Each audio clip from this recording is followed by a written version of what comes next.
Radio city podcast. 25 दिसंबर 2009 को राजू हिरानी की तीसरी फिल्म रिलीज हुई, 3 इडियट्स। कहानी थी 3 लोगों की, या कहे तो 3 इडियट्स की, रैंचो, फरहान और राजू। मुझे याद है मैं फर्स्ट डे ये फिल्म देखने गया था और इस फिल्म से मैं काफी इंप्रेस हुआ था। हर एक पंच लाइन पर हंसा था, हर एक इमोशनल मोमेंट पे सैड फील किया था। 3 इडियट्स फिल्म की छोटी से छोटी और बड़ी से बड़ी बातें मुझे आज भी याद है। ऐसे देखा जाए तो नाम से ये फिल्म 3 लोगों के बारे में थी, बट इस फिल्म का अनडाउटेडली हीरो था रैंचो, या कहे तो रणछोड़ दास श्यामल दास चांचड़। तीनों में से Rancho was the naughtiest one. College में सारी शरारतें वही करता था और उस वजह से कॉलेज का डीन वीरू सहस्त्रबुद्धे या वायरस को ब्लड प्रेशर की दवाइयां लेनी पड़ती थी। पर जब कैरेक्टर डायसेक्शन करने की बात आई तो मैं एक दुविधा में पड़ गया, एक कंफ्यूजन में पड़ गया, क्योंकि मैंने रियलाइज किया कि मैं एक नहीं 2 कैरेक्टर्स का डायसेक्शन करने वाला हूं। एक है रैंचो या रणछोड़ दास श्यामल दास चांचड़ और दूसरा फुनसुक वांगड़ू।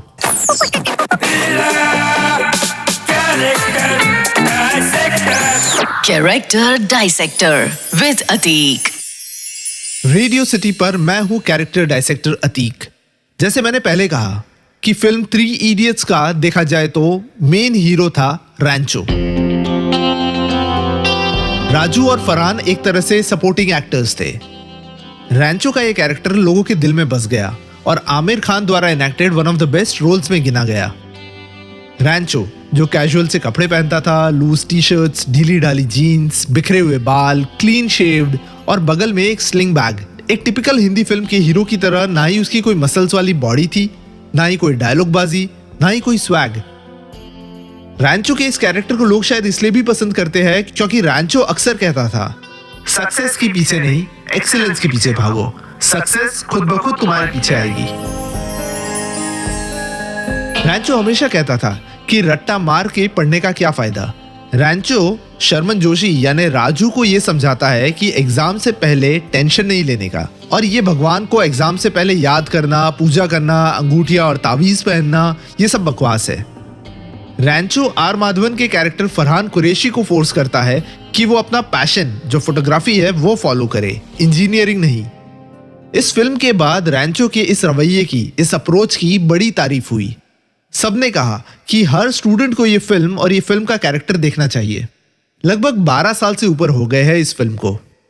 12 साल में मैंने ये फिल्म कम से कम 120 बार तो देख ही ली होगी, भले ही टुकड़े टुकड़ों में। जैसे जैसे मैं ये फिल्म देखता गया मुझे रैंचो के कैरेक्टर में कुछ तो अजीब लगने लगा, और जल्द ही I discovered there was something wrong with Rancho from 3 idiots. Chatur Mahalingam के कैरेक्टर डायसेक्शन वाले एपिसोड में मैंने डिटेल में बताया था कि किस तरह से हमने, और मोर इम्पोर्टेंटली रैंचो की वजह से हमने चतुर के कैरेक्टर को एक विलन बना दिया है, जबकि ऐसा कुछ नहीं था। पर मेरा major problem with the character of Rancho is Rancho का कैरेक्टर रियल नहीं है। आप खुद ही अपनी जिंदगी को पलट कर देखिए और बताइए कि आज तक आपके लाइफ में कितने रैंचो आए होंगे या कितने रैंचो जैसे कैरेक्टर्स आपने देखे होंगे, क्योंकि फंडामेंटली रैंचो का कैरेक्टर एक फिक्शन, एक काल्पनिक कैरेक्टर है, जबकि फिल्म के बाकी के किरदार रियली हो सकते हैं। रैंचो देखा जाए तो एक फाइनेंशियली सिक्योर फैमिली से आया था। भले ही वो किसी और का नाम लेकर स्कूल और कॉलेज में पढ़ता हो, बट उसे हम जैसों की तरह अच्छे मार्क्स लाके अच्छी कॉलेज में जाने की या अच्छी नौकरी पाने का प्रेशर नहीं था। एग्जाम से थोड़ा सा डर वाजिब है। एग्जाम के टाइम थोड़ा सा सुपरस्टिशंस, थोड़े से अंधविश्वास को फॉलो करने में कोई बुराई नहीं। रैंचो कहता था, ये मत सोचो कि आज कितना पढ़ा, ये सोचो कि आज कितना सीखा। रियल लाइफ में कितना भी सीख लो, पर जब तक पढ़ाई के मार्क्स से मैं पास नहीं होऊंगा तब तक मुझे आगे एडमिशन या नौकरी नहीं मिलेगी। That's also a fact. Text book के कंसेप्ट को सही तरह से समझने से मुझे थोड़े मार्क्स मिलते, पर टेक्स्ट बुक की भाषा लिखने पर मुझे ज्यादा अच्छे मार्क्स मिलते, ये भी एक फैक्ट है। और हम सब ने पहले भी, आज भी और आगे भी कुछ इसी तरह से पढ़ाई की होगी। ऑफ कोर्स रट्टा मार के नहीं, पर कंसेप्ट सिर्फ समझ के भी नहीं। ये पॉइंट को समझाने के लिए मैं इसी फिल्म का एक सीन का सहारा लूंगा। फिल्म की शुरुआत में एक प्रोफेसर क्लास को मशीन्स का चैप्टर पढ़ा रहा है। प्रोफेसर रैंचो को मशीन का डेफिनेशन पूछता है, जिस पर रैंचो कहता है, a machine is anything that reduces human effort.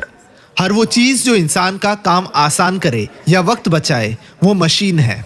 Professor रैंचो के ये जवाब को बुरी तरह से खारिज कर देता है, ये कहकर कि ये मशीन का डेफिनेशन नहीं है। फिर चतुर उठ के मशीन का टेक्स्ट बुक डेफिनेशन बोलता है, जिसे प्रोफेसर खुश हो जाता है। अब ये सीन द्वारा रैंचो का कैरेक्टर अंडरस्टैंडेबली हम फिल्म व्यूअर्स को सिखा रहा है कि हमारे एजुकेशन सिस्टम में क्या तकलीफ है। पर जो रैंचो ने मशीन का जवाब दिया, क्या टेक्निकली वो भी सही था? Rancho misses out on several crucial terms like lever, pulley, fulcrum, which by default makes it incomplete. चतुर ने भले ही टेक्स्ट बुक का रटा हुआ डेफिनेशन बोल दिया हो, पर इन अ मैनर वो डेफिनेशन सही और कंप्लीट था। मेरे हिसाब से रैंचो के कैरेक्टर का सही वर्जन था जॉय लोबो का कैरेक्टर। जॉय लोबो यानी वो जो असाइनमेंट सबमिशन के प्रेशर में सुसाइड कर लेता है। फिल्म की स्क्रिप्ट खुद हमें बताती है कि रैंचो का कैरेक्टर और जॉय लोबो का कैरेक्टर अप्रोच में और पर्सनालिटी में सेम थे। दोनों पढ़ाई में अव्वल थे और दोनों कुछ ना कुछ नया और इनोवेटिव करते रहते थे। दोनों के सोचने का तरीका जमाने से बहुत अलग था, बस दोनों में एक फर्क था। रैंचो के पास इतना कुशन, इतना बैकअप था कि वो जमाने से हटकर सोचे। जॉय लोबो के पास ऐसा बैकअप नहीं था। जॉय लोबो के पिता रिटायर्ड थे और पेंशन पे जी रहे थे। जॉय लोबो को अच्छे मार्क्स लाकर, अच्छी नौकरी पाकर अपने पिता को, अपनी फैमिली को सपोर्ट करना था। रैंचो की तरह उसके पास श्यामल दास चाचड़ नाम का कोई अमीर टी एस्टेट का मालिक नहीं था। रैंचो के पास फ्रीडम था, क्योंकि रैंचो को सिर्फ एक इंजीनियरिंग का एक सर्टिफिकेट लाना था।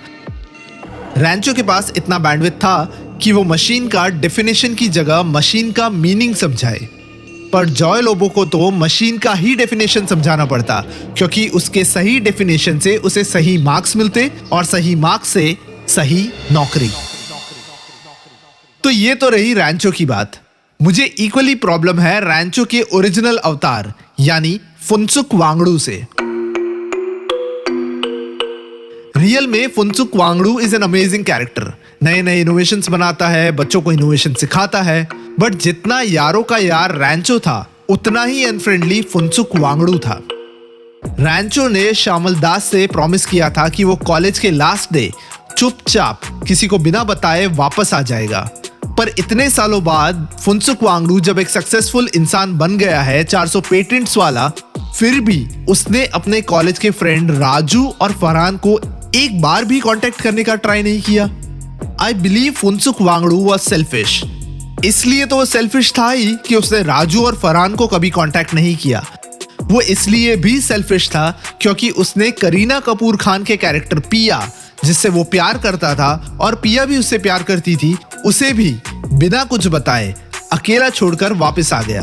और वापस आने के इतने सालों बाद भी रैंचो ने एक बार भी पिया को फोन नहीं किया, ना ही जानने की कोशिश की कि वो कैसी है, कहाँ है। मशहूर इन्वेंटर थॉमस एल्वा एडिसन, जिन्होंने लाइट बल्ब की खोज की थी, he once famously said, "Genius is 1% inspiration and 99% perspiration." यानी सिर्फ आइडियाज आना, इंस्पिरेशन आना इंपॉर्टेंट नहीं है, उन आइडियाज के पीछे मेहनत और खून पसीना बहाना ताकि वो आइडिया सक्सेसफुल बने, वो इंपॉर्टेंट है। 3 इडियट्स फिल्म का कैरेक्टर रैंचो या फुनसुक वांगडू हमें ये तो सिखाता है कि इंस्पिरेशन लाना है जीवन में, पर सैडली ये नहीं सिखाता कि उस आइडिया को रियल लाइफ में लाने के लिए कठोर मेहनत की जरूरत है। इतने सालों में बहुत सारे राजू, फरहान, चतुर या जॉय लोबो को तो मिल लिया हूं, आज तक किसी रैंचो या फुनसुक वांगडू को मिलना बाकी है।